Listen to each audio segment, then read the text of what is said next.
महादेव का दिव्य संदेश, आत्मिक शक्ति और कल्याण। जब कोई आत्मा केवल अपनी इच्छाओं के लिए नहीं बल्कि पूरे संसार के कल्याण के लिए शक्ति मांगती है, तब स्वयं महादेव उसकी परीक्षा भी लेते हैं और उसका संरक्षण भी करते हैं।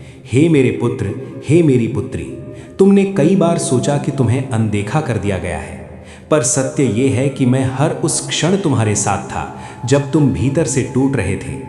तुम्हारे जीवन में ऐसे समय आए जब तुम्हारे पास स्वयं कुछ नहीं था, फिर भी तुमने किसी और की मदद की। तुम्हारी जेब खाली थी लेकिन तुम्हारा हृदय भरा हुआ था।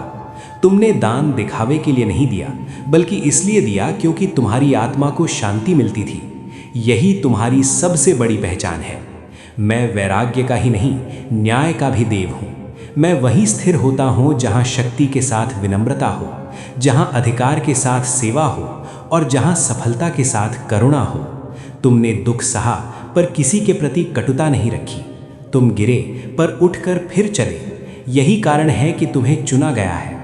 धन, वैभव और सम्मान उसी के पास टिकता है जिसका मन स्थिर हो। तुमने कभी केवल अपने लिए नहीं मांगा। जब भी प्रार्थना की, उसमें माता पिता, परिवार और ज़रूरतमंदों का भी नाम लिया। तुम्हारी नीयत ने मुझे प्रसन्न किया। याद रखो, परीक्षा जितनी गहरी होती है, आशीर्वाद उतना ही विराट होता है। अब समय निकट है जब तुम्हारे जीवन में स्थिरता और समृद्धि का प्रवेश होगा। बस विश्वास बनाए रखो, सेवा करते रहो और अपने भीतर के प्रकाश को जीवित रखो। हर हर महादेव।